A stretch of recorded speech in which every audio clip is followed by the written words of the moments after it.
일화를 들려드리겠습니다. 제목은 우유 한 잔입니다. 말하자면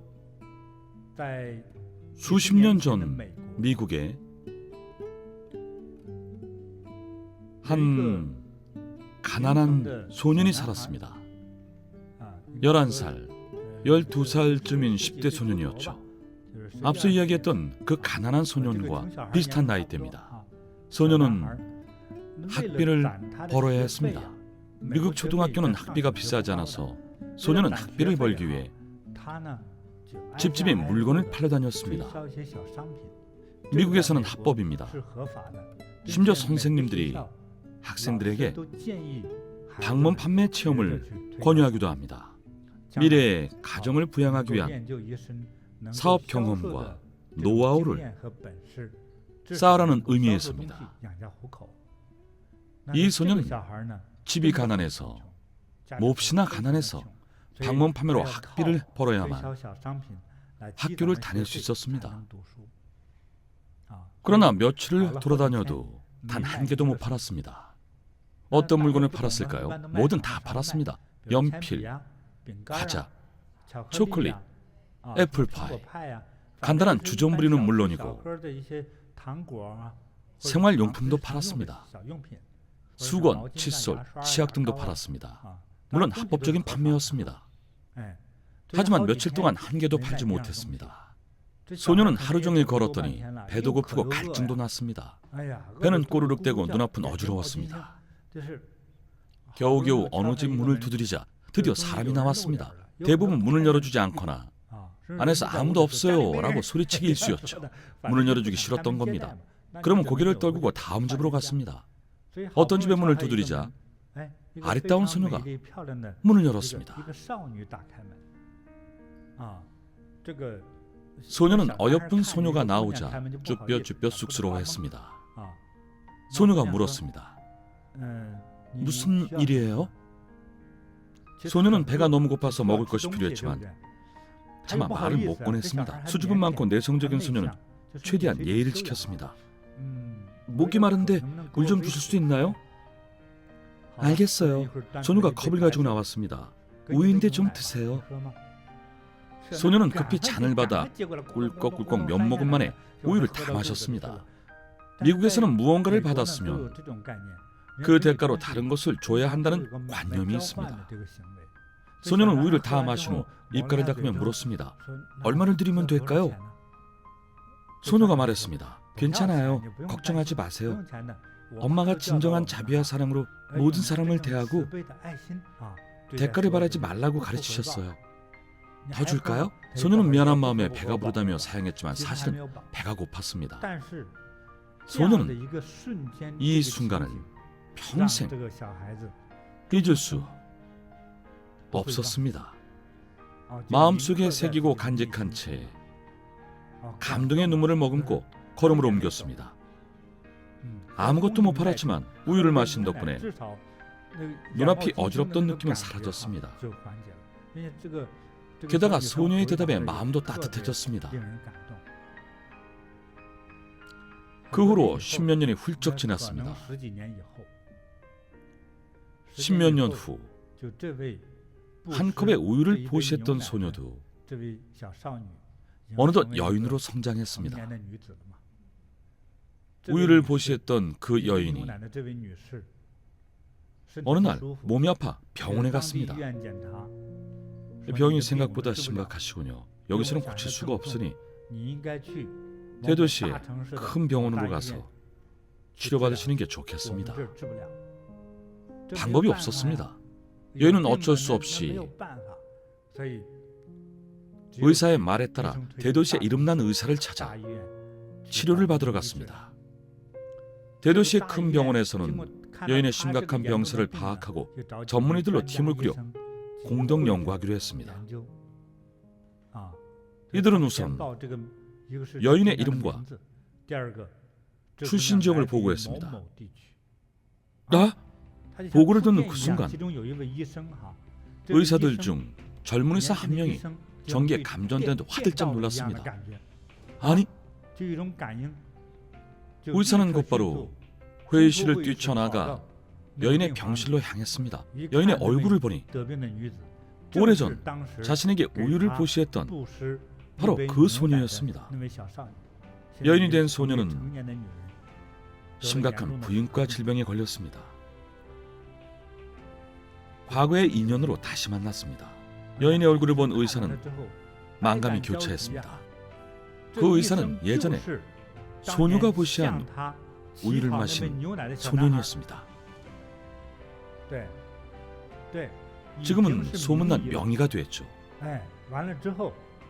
감상에 젖어있던 의사는 여인을 잘 치료해 주기로 단단히 마음먹었습니다. 아무도 엄두를 못 내는 아주 큰 수술이었고 치료비도 매우 비쌌습니다. 당시 미국에 의료보험 체계가 부실했기 때문에 여인은 어마어마한 치료비에 걱정이 앞섰지만 병을 그대로 둘 수는 없었습니다. 그 의사는 자신이 치료비를 전액 부담했고 여인은 그 사실을 몰랐습니다. 수술을 마친 뒤 의사가 여인에게 회진을 왔습니다. 먼저 의례적인 말을 건넸습니다. 몸은 좀 어떠세요? 괜찮습니다. 수술은 잘 끝났습니다. 종양을 제거했습니다. 잘 회복해서 한두 달 정도면 일상생활을 할 수 있을 겁니다. 여인은 정말 감사히 여겼습니다. 혹시 저를 기억하십니까? 저를 수술해 주신 의사분이잖아요. 의사는 수억 원에 달하는 여인의 수술비와 치료비를 대신 지불하면서 그 옆에 이렇게 메모를 남겼습니다. 치료비 납부 완료는 우유 한 잔. 그 의사 이름은 하워드 켈리입니다. 하워드 켈리. 실제 있었던 인물이죠. 그렇습니다. 미국에서 가장 유명한 병원인 존스 홉킨스 병원의 공동 설립자 중 한 명입니다. 창업자 중 한 명이죠. 대학 교수이자 전문의이기도 하죠. 산부인과 의사면서 의학적으로 매우 큰 공헌을 했고 발명품도 굉장히 많습니다. 보통 인연이 아니네요. 하워드 켈리 박사는 어릴 적 소녀가 준 우유 한 잔의 은혜를 줄곧 마음속에 간직하고 있었습니다. 정말 믿기지 않는 사연입니다. 몇 푼 안 되는 우유 한 잔으로 이처럼 선한 인연을 맺어 한 생명을 구했으니까요. 한 사람의 목숨을 말이죠. 우유 한 잔으로 목숨을 구했습니다. 그러니까요. 정말 감동적입니다. 불교의 가르침과도 일맥상통합니다. 선은 아무리 작아도 반드시 행하라. 정말 훌륭합니다. 행복하네요. 여인을 생각하니 행복하고 기쁩니다. 당시 무심코 베풀었던 작은 선행이 훗날 자신의 목숨을 살렸습니다. 여인도 정말 행복했겠지만 사연을 듣는 저희도 행복해지네요. 소년도 참 마음씨가 착합니다.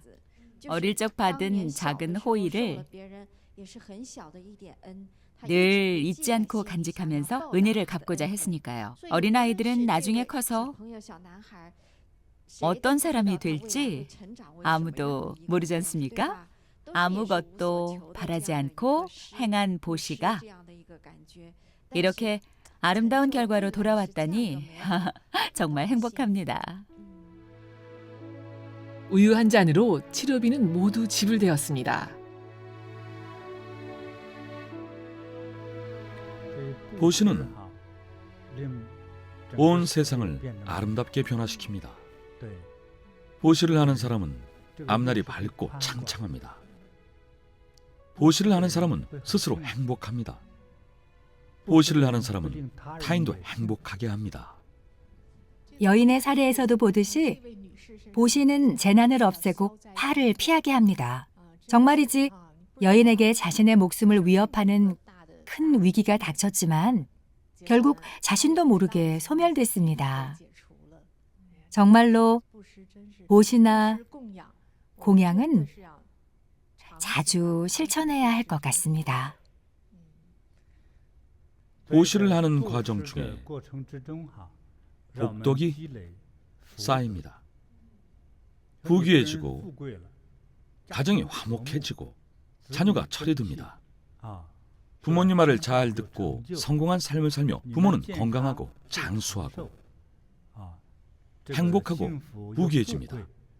이런 것이 모두 복입니다. 이러한 복덕은 모두 보시에서 비롯된 것입니다. 많은 분들이 이런 질문을 합니다. 젊은 친구들이나 심지어 노인들도 묻습니다. 스승님, 어떻게 하면 돈을 벌 수 있을까요? 특별한 비결이나 방법이 있을까요?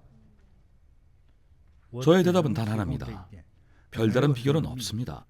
자신만의 목표를 세우고 열심히 노력하는 등 자기 힘으로 가능한 부분 외에도 더 중요한 것은 정신적 경지를 높이고 덕행을 실천해야 이룰 수 있는 부분이 있습니다. 그것이 바로 보시입니다. 부처님의 설법에서 특히 강조하는 것이 내려놓음을 통찰하라. 부처님은 왕족 출신이고 초기 제자들도 대부분 귀족입니다. 많은 것을 소유하셨기 때문에 재, 색, 명, 리에 대한 집착 때문에 늘 괴로워하셨습니다. 그래서 불법에서 내려놓음을 통찰하라고 합니다. 제대로 불법을 배우지 못한 분들은 대부분 이런 의문을 가집니다. 난 이렇게 가난한데 어떻게 부자가 될 수 있지? 제가 배운 방법은 바로 보시입니다. 그러면 이렇게 말합니다. 돈이 없는데 어떻게 보시를 하지? 우리의 노동력, 시간, 기술, 선한 마음, 심지어 칭찬 한마디로도 보시할 수 있습니다.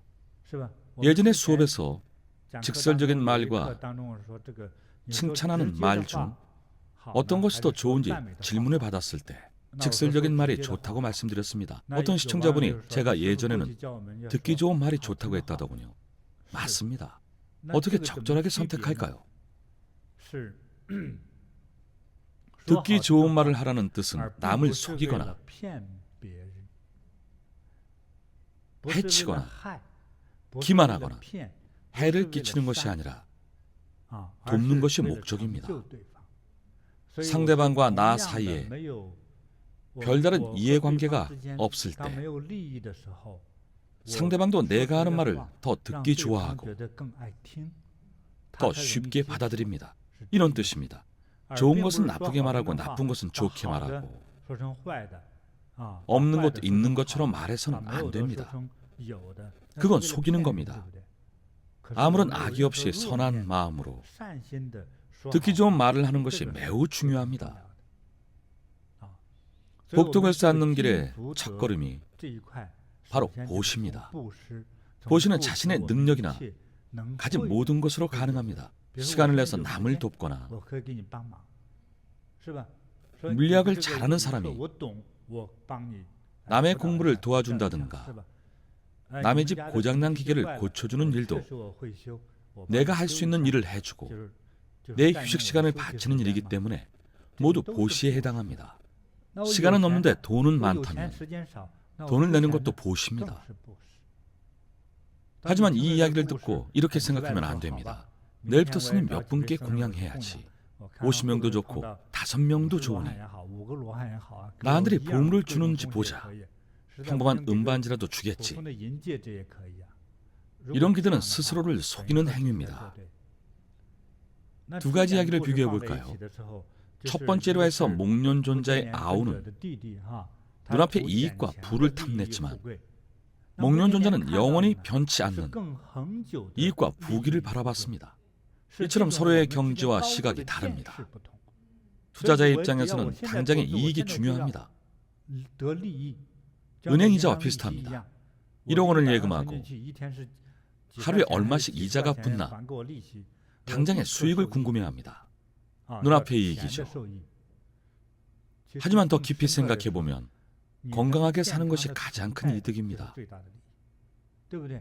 어느 날 갑자기 병으로 쓰러져 급사하거나 쓰러져서 7, 8년 누워서 고생만 하다가 죽는 사람들도 정말 많습니다. 이익이란 과연 무엇일까요? 건강하게 살아있는 것 자체가 곧 이익입니다. 미래의 행복이 곧 이익입니다. 자손들이 잘 사는 것이 더 큰 이익입니다. 죽어서 영혼이 천계에 오르고 극락세계에 가는 것이야말로 엄청난 이익입니다. 범부들은 눈앞의 이익에 급급해 여기까지 생각이 미치지 못합니다. 일반 회계사들은 계산에 급급합니다. 그저 투자한 것에 대한 당장의 수익을 계산합니다. 공덕을 지으라고 하면 투자로 인식하고 당장 돌아오는 금액을 계산합니다. 속세의 이익과 부처님이 말한 이익을 기억고 비교하여 눈앞의 이익을 바랄 경우 복덕과 공덕은 사라집니다. 지혜는 사라지고 부귀만 얻는다면 행복할까요? 아닐 겁니다. 공덕을 짓는 수행 없이 부귀만 거머쥐고 지혜마저 없다면 엄청난 재산을 가지고도 늘 다툼과 분쟁이 생기고 고통이 허덕입니다. 세상에 이런 사람이 허다합니다. 이러한 부귀를 얻고자 한다면 복덕과 지혜를 두루 닦아야 합니다. 자신이 감당할 수 있고 통제하고 누릴 수 있는 부귀야말로 진정한 부귀입니다. 돈이 없을 때는 안 싸우다가 돈이 생기니 돈 때문에 가족이 뿔뿔이 흩어지고 늘 괴로움에 시달리며 부모가 제 역할을 못합니다. 이런 부귀가 과연 상스러운 부귀일까요? 재앙의 부귀일 뿐입니다. 돈 때문에 가족이 흩어진다면 공덕을 쌓은 것이 아닙니다. 집안이 망하는 징조입니다. 이런 재물은 황금색 폭탄이 되어 온 집안을 파멸시킬 것입니다. 진정 바람직한 삶이 바로 부귀한 삶입니다. 그래서 복해쌍수를 이뤄야 합니다. 복해쌍수는 인간 세상의 모든 좋은 것들을 아름다운 복으로 여기는 것입니다. 깨달음의 경지인 해는 지혜의 깊이와 경지를 말합니다. 불교에서 말하는 지혜는 어느 날 부교수에서 정교수가 되거나 연봉이 2천만 원에서 5천만 원으로 늘어나는 그런 개념이 결코 아닙니다. 불교의 지혜는 더 큰 개념입니다. 300년, 1000년, 10만 년을 내다봅니다. 온 집안이 상서롭고 현재와 미래가 상서롭고 10대 손까지 상서로워야 진정한 상서로움으로 여기며 더 넓게, 더 멀리 바라봅니다. 정말로 그렇습니다.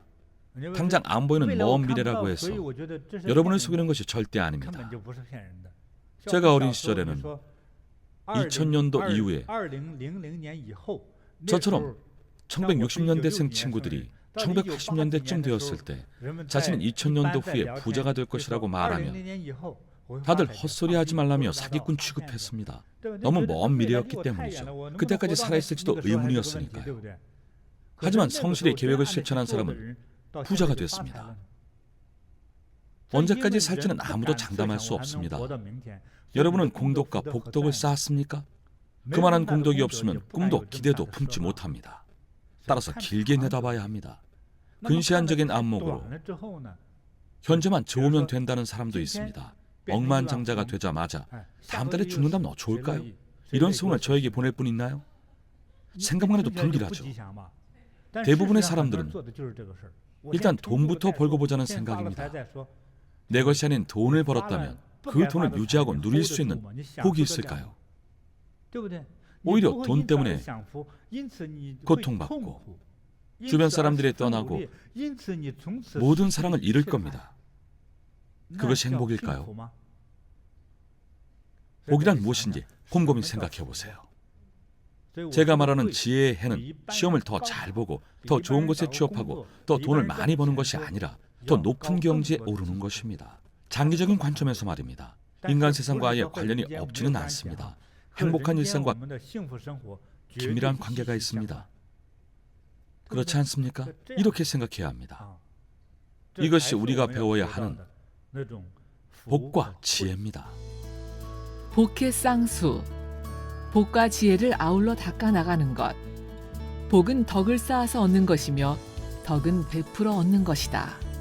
지혜는 수행해서 얻는 것이며 수행은 닦아서 얻는 것이다. 도교에는 성명쌍수가 있습니다. 성명쌍수, 정신과 심신, 즉 인간의 정신활동을 지탱해 주는 것과 신체 활동의 기초가 되는 것을 아울러 닦아 나가야 신선을 이룬다. 도교의 성명쌍수에서 성이란 정신적 경제의 수준과 철학적 경제의 수준을 뜻합니다. 명이란 육신입니다. 도교는 명을 특히 중시합니다. 도교는 여러 종파가 있는데 수행을 통해 불사신의 상태에 이르고자 하는 종파도 있습니다. 도교의 많은 도사나 큰 스님들은 100살을 훌쩍 넘게 삽니다. 도교가 특히 중시하는 목표는 육신의 수명을 늘리고 장수와 영생을 얻는 것입니다. 영생에도 증명할 방법은 없습니다. 자신이 400살이라고 주장하면 헛소리하지 말라며 사기꾼 취급을 받을 겁니다. 아무도 안 믿겠죠. 도교에서는 적절한 방법을 통해 건강과 장수의 목표를 이루는 것을 특히 중요하게 여깁니다. 저는 이 두 가지를 하나로 합치고자 합니다.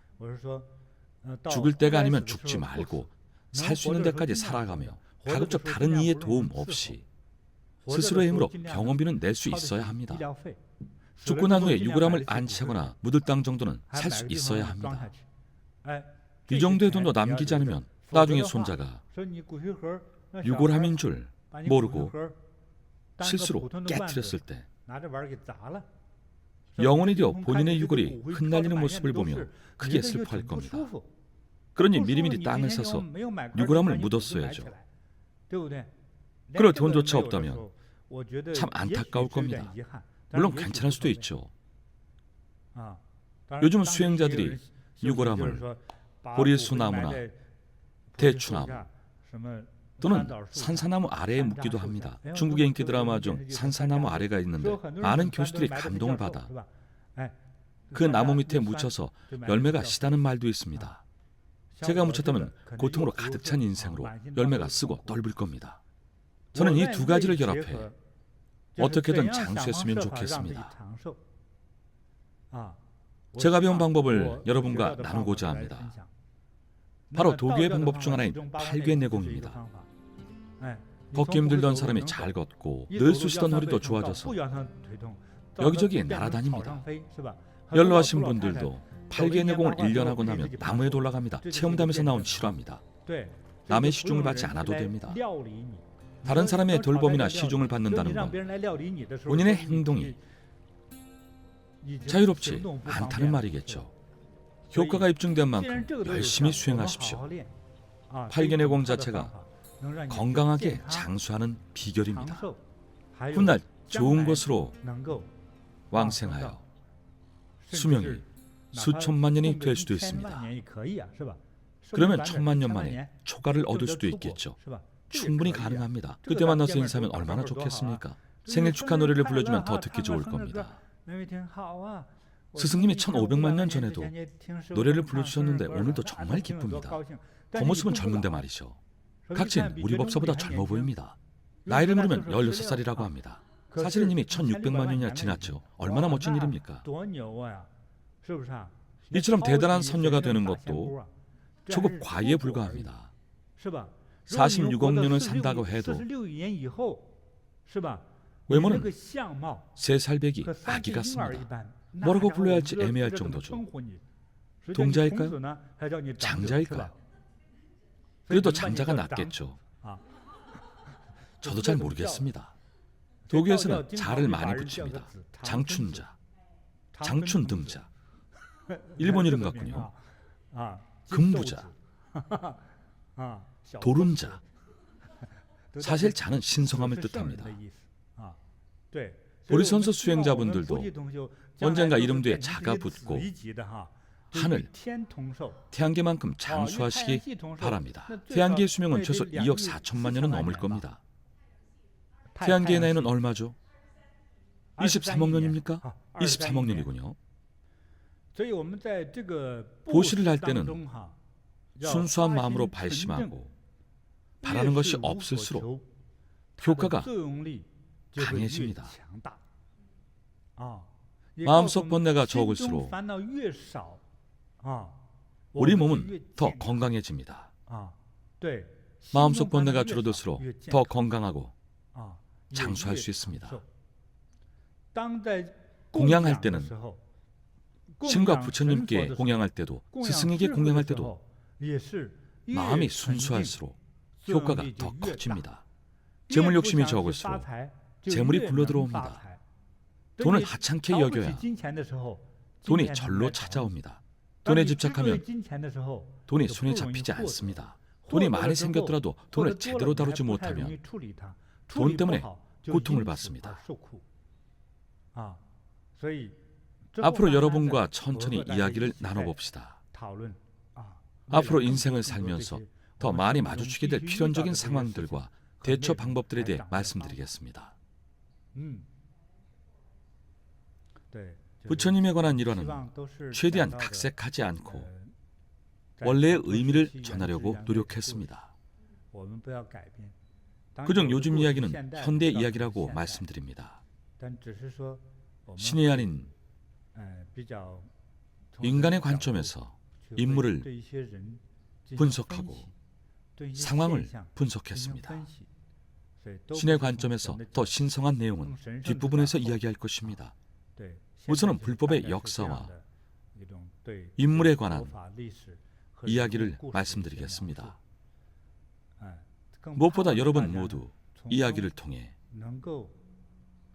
깨닫는 바가 있기를 바랍니다. 이번 수업에서 가장 중요한 것은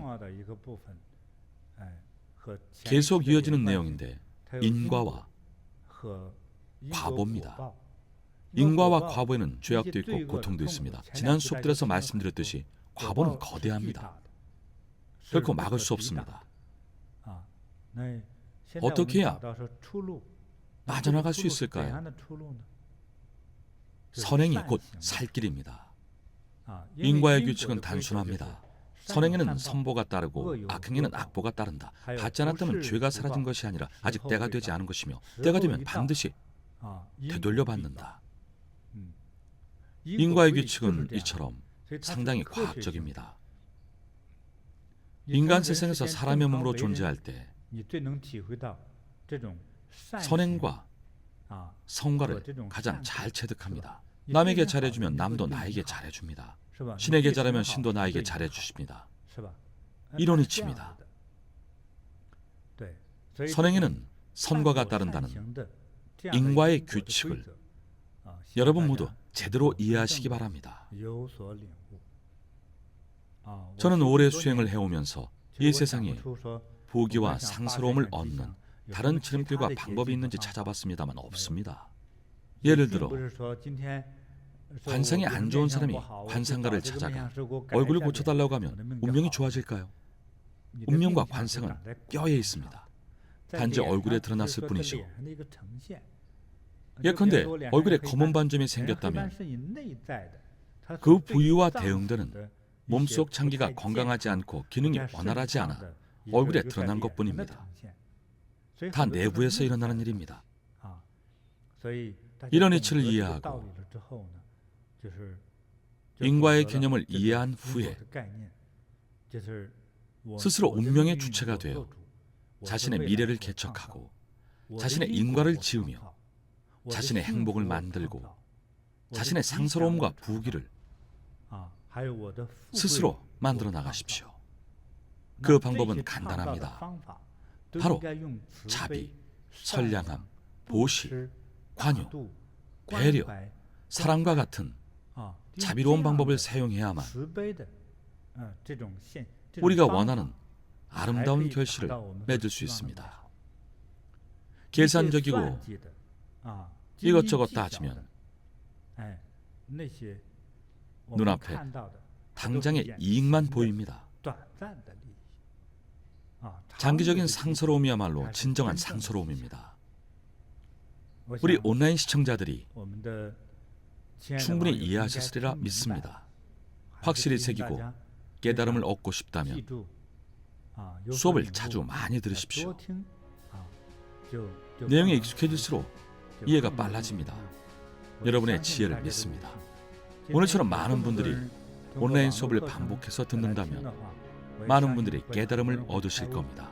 부처님이 살아계시다면 이렇게 말씀하실지도 모릅니다. 나 한과를 얻었노라. 너는 보살과를 얻었노라. 너는 도리천을 얻었노라. 청기의 상서로움을 직접 확인시켜 주실 겁니다. 여러분이 깨달음과 과위를 얻고 더욱 상서롭고 아름다운 삶을 사시길 바랍니다. 이것이 바로 제가 말씀드리고자 하는 진정한 핵심입니다. 그럼 다음 시간에 뵙겠습니다. 길삼노예하십시오. 건강 장수하십시오. 만사형통하십시오. 불광이 두루 비추길 바랍니다. 이만 인사드리겠습니다. 악행은 스스로 그 죄를 받고 선행은 스스로 그 복을 받는다. 그 열매는 지은 사람에게서 무르익으니 다른 사람이 자신을 대신할 수 없다. 선행을 하면 선의 열매를 얻으니 또한 달콤한 씨앗을 뿌리는 것과 같다. 법구경 애신품 9장.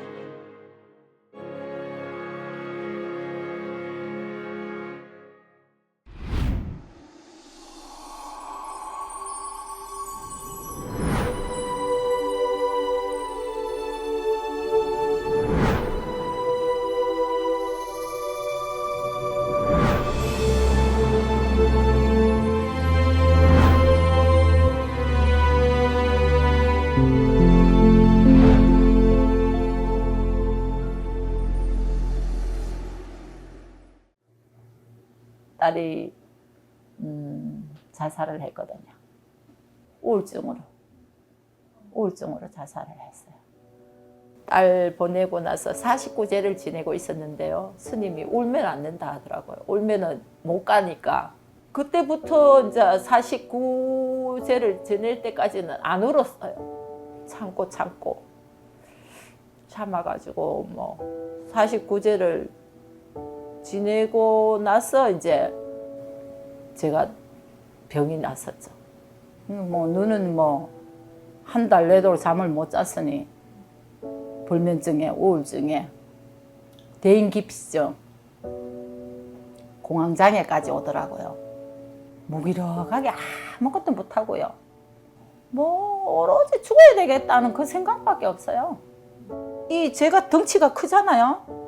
키도 크고 뭐 이게 좀 뚱뚱하게 큰데 우리 엄마가 제 몸을 다 씻겨주셨거든. 내 몸도 내가 못 씻겠고 저러다 내 마누라 가고 나면 나 어떻게 살지? 아들도 일 갔다 오면은 엄마 괜찮아 이러면서 그러는데 엄마마저 가고 나면 나 어떻게 살지? 이런 눈빛으로 나를 바라보는 거예요.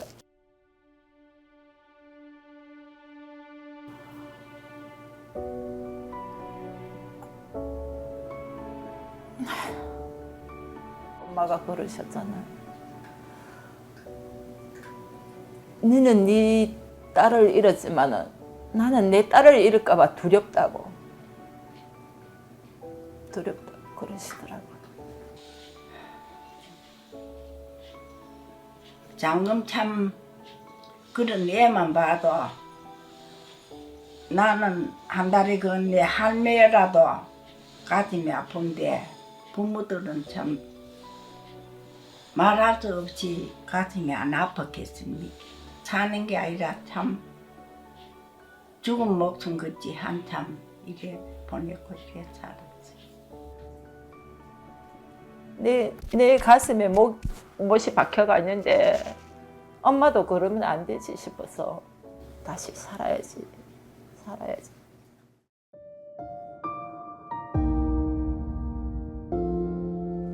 그러고 이제 며칠 있다가 우리 그 조상현 선생님이 약사선언에 가보자. 중간에 나무 놔놓고 이래 도는데 그거 가능할 것 같더라. 가보자 이라는 거예요.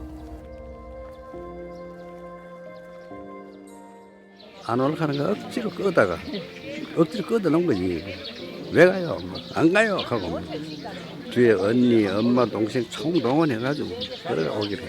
그러고 왔는데 아침마다 모시러 가가 또 모시 더 놓고 또 갔대 퇴근까지 같이 행동했지. 그걸 장장 한 8, 9개월을 준 거야. 8개 내공할 시간 되면 그냥 멍하 그냥 따라다니는 거죠 뭐.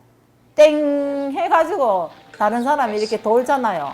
옆에 사람 보고 그냥 아 이래 돌아야 되는 것 같다 싶고 또 돌고 그걸 계속 했어요. 그렇게 한 6개월을 지난 것 같아요. 점차 이렇게 돌아오는 거예요. 돌아오면서 제가 웃음도 완전히 잃어버렸는데요. 웃음이 나오는 거예요. 그저 그냥 막 즐거운 거예요. 즐겁고 행복하고 8개 내공 해가지고 그 에너지가 지금 몸에 충만하니까요.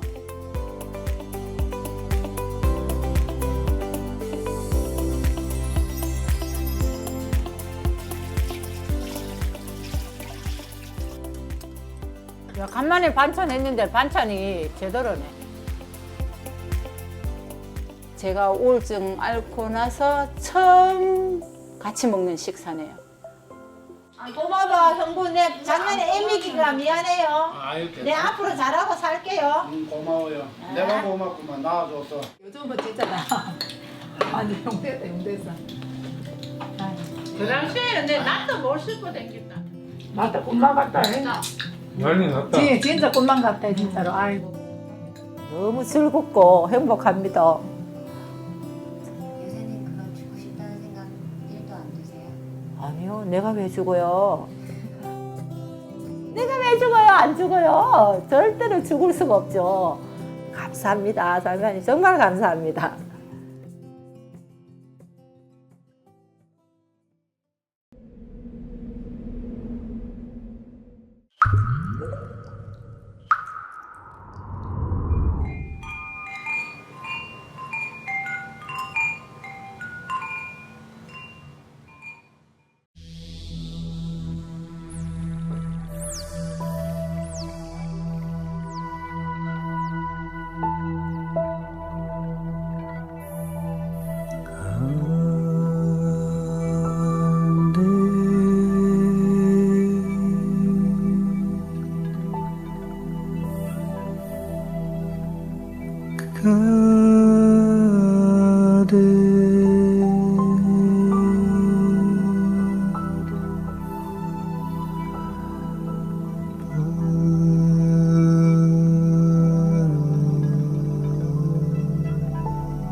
보내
그